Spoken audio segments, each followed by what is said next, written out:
Hello everyone and welcome back to Piano Teaching Tips with Hannah. So today we're going to talk about practice and how to help your students to practice and to practice well.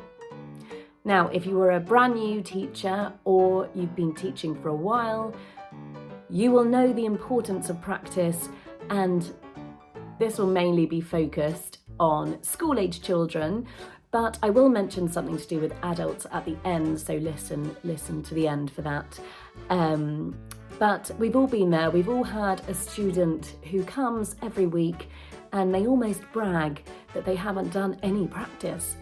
And that's just so soul-destroying for a teacher, because you know that you're not going to move forward today. You'll probably have to repeat a lesson you did the week before or even the week before that. So do watch on for 5 tips to help your student practice for life. So, tip number 1. This is very important and one that lots of people neglect.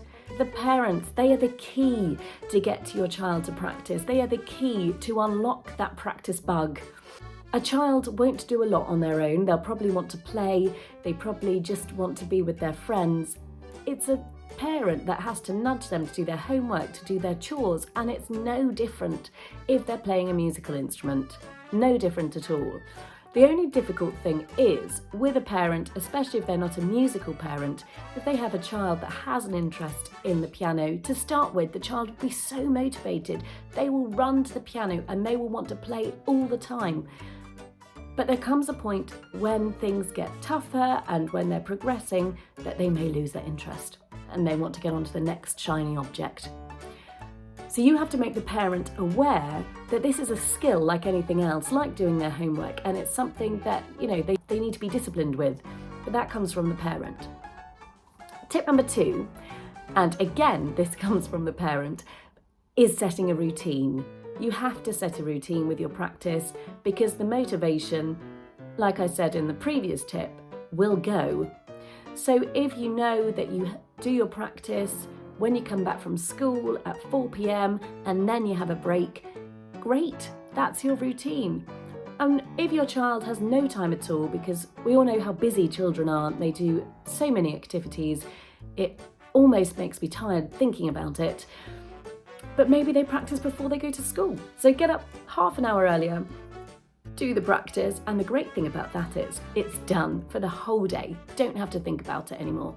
So that's tip number 2, set a routine and stick with it. 3, teach your student how to practice. Now, I've seen this before, so many teachers who never explain what it is to practice. What does that mean? You have to let them know what you expect from them. And the way to do that is teach them how to practice in the lesson. Teach it again, and again, and again, and again. Just keep teaching them over and over again how to practice. But do that in the lesson time. And that way they will know what to do and they're more likely to go home and practice. So that's a really important one, number 3. Teach them how to practice. Number 4 is to give them an exercise book to write down their practice in. Now, I like to use these books because it has a keyboard on, and kids love that. They love it if something is related to the instrument they're playing. They love pencils with a keyboard on, or stickers with a keyboard on.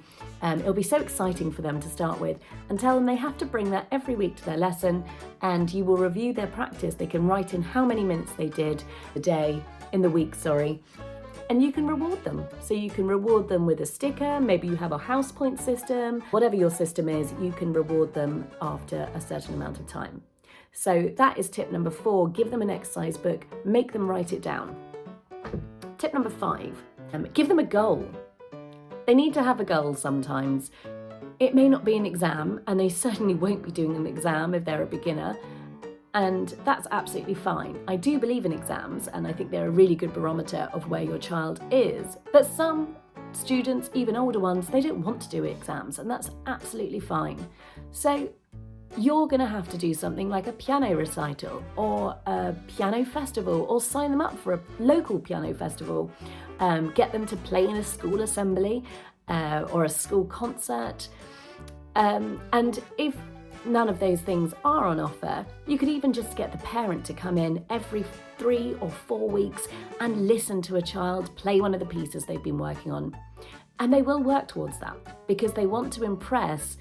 They want to impress their parent, they want to impress you, but most importantly, they want to do themselves proud. So they want to impress themselves.